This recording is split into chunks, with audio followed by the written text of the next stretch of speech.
नमस्कार मित्रांनो. ठरलं तर मग या मालिकेच्या आजच्या भागामध्ये आज आपण पाहणार आहोत. अर्जुन महिपतच्या विरोधात बरंच काही काही बोललेला असतो. जेव्हा कोर्ट सुरू असताना रविराज जजना सांगत असतो, महिपतने चाळकर यांना धमकवलं खरे, पण त्यांचा त्यामागचा हेतू चांगला होता. लगेच अर्जुन चिडत म्हणतो, मार्ग चांगला नव्हता, गुंडगिरीचा होता. रविराज जजना सांगू लागतो, मला एक सांगा की महिपत शिकरे इतके निर्नावलेले गुंड होते, तर त्यांनी जमीन घेण्यासाठी मधुकर पाटलांचा खून का नाही केला? हा विलास कुठून आला? साक्षी शिकरे कुठून आली मध्ये? मुळात महिपत शिकरे कोणता व्यवसाय करतात याचा विलासच्या खुनाचा काहीच संबंध नाहीये. रविराजचं बोलणं ऐकताच प्रिया, साक्षी यांना सगळ्यांना आनंद होतो. पण मात्र अर्जुन म्हणतो, संबंध आहे आणि तेच मी कोर्टात प्रूव्ह केलंय. काल परवा सभ्यपणे फिरणारा हा महिपत शिकरे ऍक्च्युअल मध्ये कसा आहे हे मी कोर्टाला दाखवून दिलंय. यात हे जरी प्रूव्ह झालं नसेल की साक्षीने विलासचा खून केलाय, पण हे नक्कीच प्रूव्ह झालंय की ही माणसं या कामासाठी कोणाचा खून करण्यासाठी सुद्धा मागे पुढे बघणार नाही. रविराजचं व अर्जुनचं बोलणं ऐकतात जज त्यांचा निर्णय सांगू लागतात. जज म्हणत असतात की आज हे सिद्ध झालंय की महिपत शिकरे जमीन मिळवण्यासाठी बेकायदेशीर वापर करतात. लगेच महिपत, साक्षी व सगळ्यांचे चेहरे पडतात. जज बोलतात की कोर्ट यांना यासाठी दोषी मानत 25,000 रुपये दंड म्हणून सुनावत आहेत. तसेच समज देत आहे की यापुढे त्यांनी कोणतेही गैरकृत्य करू नये.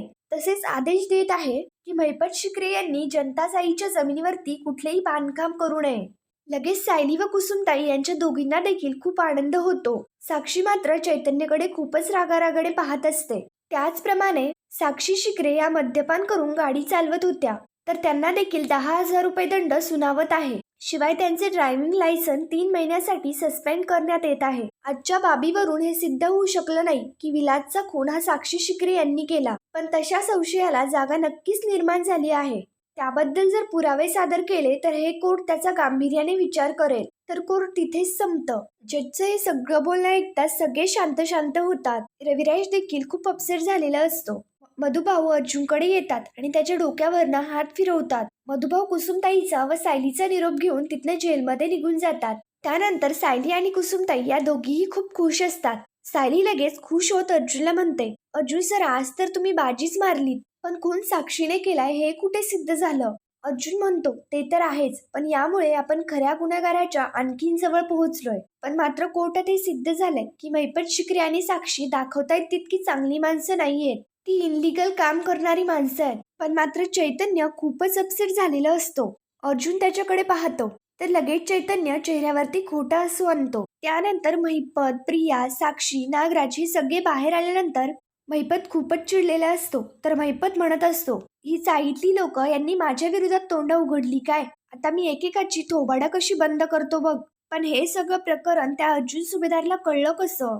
तो गेला तिथे कसा? तर प्रिया लगेच महिपतला सांगू लागते, अहो ती सायलीची मोठी बहीण त्या जनता चाळीतच राहते. आणि मग तुम्ही मलाच सांगा, ही गोष्ट अर्जुन पर्यंत पोहोचण्यासाठी कितीसा वेळ लागणार आहे? नागराज लगेच महिपतला म्हणतो, महिपत नेम चुकला तुझा नेहमीप्रमाणेच. आता हे सगळं प्रकरण आपल्या अंगाशी नाही आलं म्हणजे मिळवलं. साक्षी म्हणत असते, थोडक्यात वाचलोय आपण. नको त्या गोष्टींसाठी फाईन भरावा लागतोय. आणि त्यात अर्जुन या सगळ्या गोष्टीच्या इतक्या जवळ येऊन पोहोचलाय की तो आपल्याला कधीही पकडू शकतो.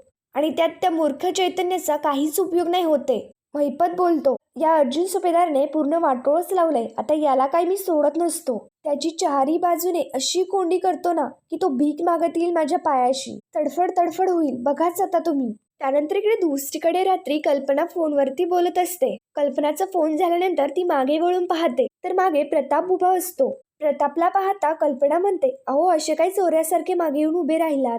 घाबरले ना मी. प्रताप म्हणतो, याला म्हणतात चोराच्या उलट्या बोंबा. माझ्यापासून लपून कोणतं प्लॅनिंग चाललंय इतकं?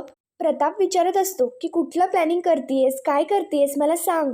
प्रताप मात्र कल्पनाला विचारत असतो की सांग ना, पण कल्पना काही सांगायला तयारच नसते.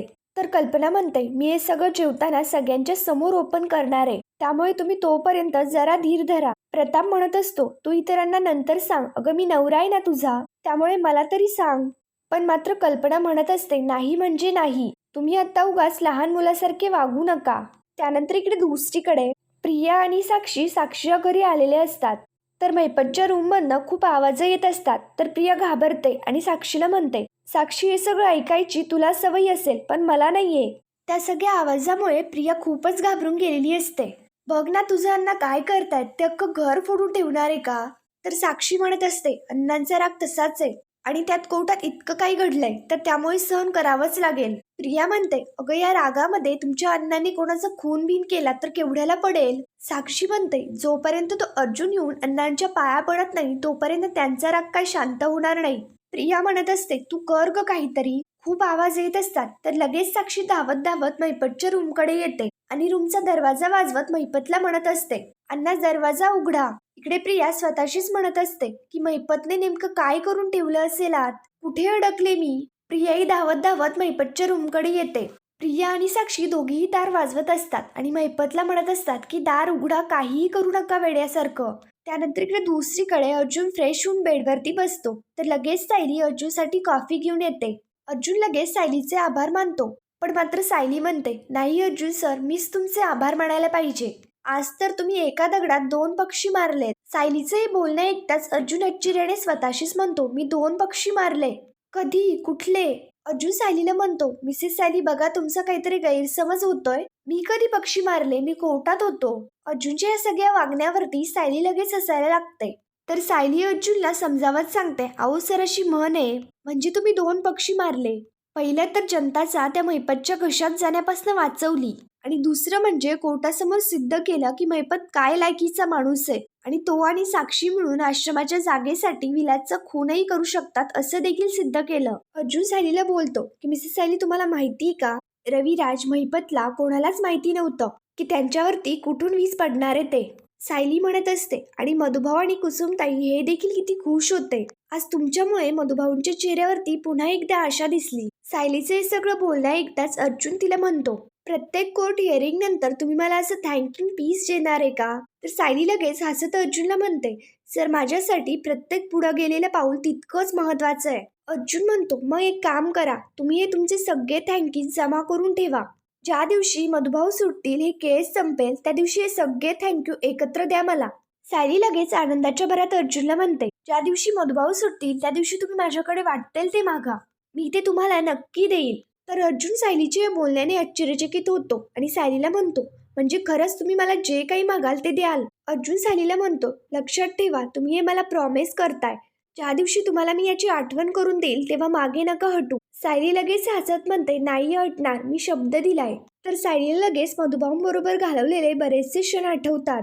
तेवढ्यात लगेच विमलचा सायली व अर्जुनला बोलवतानाचा आवाज येतो. सायली त्या गोष्टीचा विचार करत असते तर अर्जुन सायलीला सावध करत म्हणतो कसला विचार करताय चला आपल्याला जेवायला जायचंय. ते दोघीही जेवण करायला जातात. त्यानंतर इकडे दुसरीकडे महिपत दार उघडत नसतो तर साक्षी आणि प्रिया दोघीही दार ठोठावत त्याला म्हणत असतात की यांना प्लीज दार उघडा काहीही करून घेऊ नका. तेवढ्यात लगेच महिपत दार उघडतो. महिपत हॉलमध्ये येतो तर साक्षी आणि प्रिया रूममध्ये खूपच पसारा पाहतात. महिपत हातात काहीतरी घेऊन घाईघाईत कुठेतरी चालायला लागतो तर साक्षी आणि प्रिया दोघीही महिपतला थांबवतात. साक्षी महिपतला म्हणत असते की यांना तुम्ही घाईघाईत कुठलाही निर्णय घेऊ नका तुम्ही कुठेही नाही जाणार. महिपत म्हणत असतो जोपर्यंत या बंदुकीच्या गोळ्या त्या अर्जुन सुभेदारच्या छाताडात रिकाम नाही करत ना तोपर्यंत गप्प नाही बसणार मी. महिपतचे बोलणं ऐकताच लगेच साक्षी म्हणते मग फासावर जाणार आहात की मरेपर्यंत जेलमध्ये राहणार आहात. अण्णा याला बदला नाही म्हणत. आता आपल्याला डोकं शांत ठेवून काम करावं लागणार आहे. नागराज मात्र म्हणतो मला त्या अर्जुन सुभेदारच्या नरडीचा घोट घ्यायचाय त्याला तर आता मी सोडतच नाही आणि महिपत तिकडनं जायला लागतो. महिपत काय ऐकायला तयारच नसल्यामुळे साक्षी लगेच तिच्या डोक्यावरती बंदूक रोखते आणि महिपतला म्हणते ठीक आहे तुम्हाला जायचंय ना तर मग करा शूट. माझा जीव घ्या.